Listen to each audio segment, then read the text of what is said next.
अली साहब, आपको याद होगा हमने लास्ट टाइम यहीं पर बैठकर एक लड़की की वीडियो बनाई थी। लड़की की वीडियो बनाने से मुराद ये है कि उसकी हालात ज़िंदगी पर हमने बात की थी, जिसमें हमने बताया था कि 11 साल तक वो एक ताल्लुक़ में रही और 11 साल के बाद जब उसे उस शख्स ने छोड़ा तो वो एक और ताल्लुक़ उसने कायम किया। 3 साल वो उस ताल्लुक़ में रही और फिर उस शख्स ने भी उस लड़की को छोड़ दिया।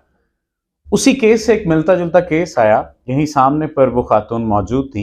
उन्होंने एक शादी की, उन्होंने दूसरी शादी की और उन्होंने तीसरी शादी की, लेकिन तीनों लोगों ने उसने छोड़ दिया। ये यूं कहिए कि उन्होंने तीनों के तीनों लोगों को छोड़ दिया।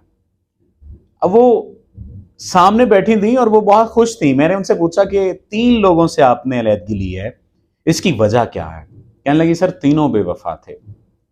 मैंने कहा कि बेवफाई का आपके नज़दीक पैमाना क्या है? कहने लगी, सर मेरे नज़दीक पैमाना ये है कि जब मैं किसी के निकाह में हूं तो मैं किसी से बेवफाई ना करूं, और जब कोई मेरे निकाह में है, यानी अगर मैं मेल हूं, एक मर्द हूं, तो जब मैं किसी के निकाह में हूं और जब कोई मेरे साथ निकाह में है, यानी मैंने किसी के साथ निकाह कर लिया है, तो फिर मुझे बेईमानी नहीं करनी चाहिए, फिर मुझे बेवफाई नहीं करनी चाहिए, फिर मुझे बददियानती और खयानत से काम नहीं लेना चाहिए। उन तीनों लोगों में ये खासियत मौजूद थी। वो तीनों लोग जो थे वो बेवफा थे। मेरी पहले शख्स के साथ शादी हुई, 3 साल ये शादी रही, मैंने खुला ले लिया क्योंकि मैंने उन्हें अपनी नौकरानी के साथ चक्कर चलाते पकड़ लिया था। कहने लगी कि मुझे ये मसला नहीं था कि उन्होंने चक्कर चलाया, मुझे ये मसला था कि एक तो ये कि उन्होंने नौकरानी के साथ चक्कर चलाया।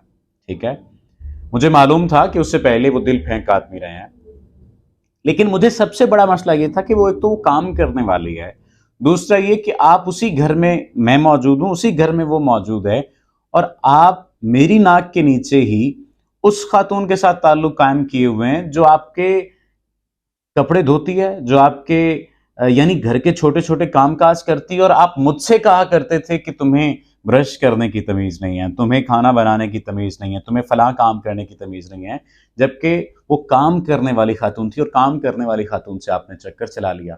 मुझे आप और ताने देते थे। यानी इससे ये बात साबित हुई कि मुझ में कोई कमी या कोताही नहीं थी, दर हकीकत वो लस्टी शख्स था। कहने लगी और भी बहुत सारे मामला थे, लेकिन ये रीजन बनी थी। उसके बाद दूसरे शख्स से शादी हुई।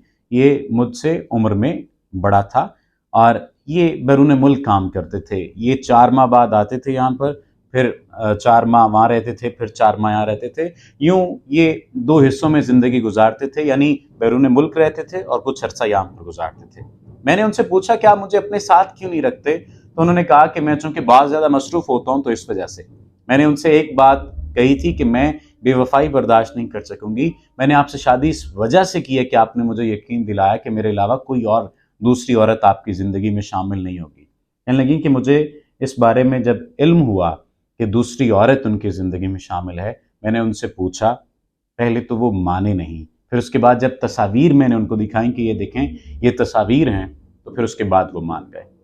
कहने लगी मैंने उस शख्स को भी छोड़ दिया। और तीसरा जो शख्स मेरी ज़िंदगी में था, ये मुझसे उम्र में कम था। इसने मुझे यकीन दिलाया था कि मेरी ज़िंदगी में आपके अलावा कोई नहीं होगा, और इसी बिना पर मैंने इससे निकाह किया था, इसी बिना पर इससे शादी की थी, लेकिन इसने भी मुझसे बेवफाई की। मैं अब चौथी शादी करने का सोच रही हूँ। मैं आपके पास इसलिए आई हूँ कि आप मुझे बताइए कि क्या मैंने 3 लोगों को जो छोड़ा, क्या गलत किया? मैंने कहा नहीं, आपने गलत नहीं किया। अगर सिर्फ यही वजह थी कि आपने उनकी बेवफाई पर उन्हें छोड़ा है, तो फिर आपने गलत नहीं किया। मैं एक बात जो मैंने उनसे कही, वही बात मैं आपसे कहना चाहता हूं। अगर दुनिया में बददियानत लोग 7 अरब, टोटल कहा जाता है कि अब तो ज्यादा हो गए, लेकिन अगर 7 अरब इंसान भी हैं, दुनिया में 7 अरब इंसान हैं, और आपका उन 7 अरब में से 3.5 अरब इंसानों के साथ इंटरेक्शन है, या 6 अरब 99 करोड़ 99 लाख 9,999 लोगों के साथ इंटरेक्शन है, और वो बेवफाई करते हैं, बदतमीजी करते हैं, बददियानती करते हैं, तो फिर भी इस सोच की बिना पर कि आप अकेले रह जाएंगे, उनके साथ ना बंधे रहें। अगर आप छोड़ना चाहते हैं तो छोड़ दें। हाँ, अगर आप कैरी करना चाहते हैं रिलेशन को, तो ये आपकी मर्जी है, लेकिन अगर आप इस बिना पर उनके साथ जुड़े रहें कि आप अकेले रह जाएंगे, तो ये रीजन काफी नहीं है। बेवफाओं का ये जो एक जमघटा सा है ना इस दुनिया में, इनके बारे में अक्सर कहा करता हूं कि बेवफाई ट्रेंडिंग में है। तो बेवफाई के ट्रेंड को आपने बदलना है मोहब्बत के जरिए से, वफा के जरिए से। अगर आप चौथी, पांचवी, छठी, सातवीं, आठवीं, नौवीं, 10वीं, 11वीं शादी भी करना चाहते हैं तो आप करें, लेकिन शर्त उसके लिए एक है कि पिछलों को आप इस वजह से ना छोड़ें कि उनके पास पैसे नहीं, उनके पास दौलत नहीं, उनके पास कुछ और नहीं। हाँ, रीजन एक होनी चाहिए कि वो बेवफा थे। अगर मैं सिर्फ इतनी बात कहता हूं, हो सकता है आप तमाम लोग इस बात से इख्तिलाफ करें। बात बहुत लंबी हो गई, अपना ख्याल रखिए।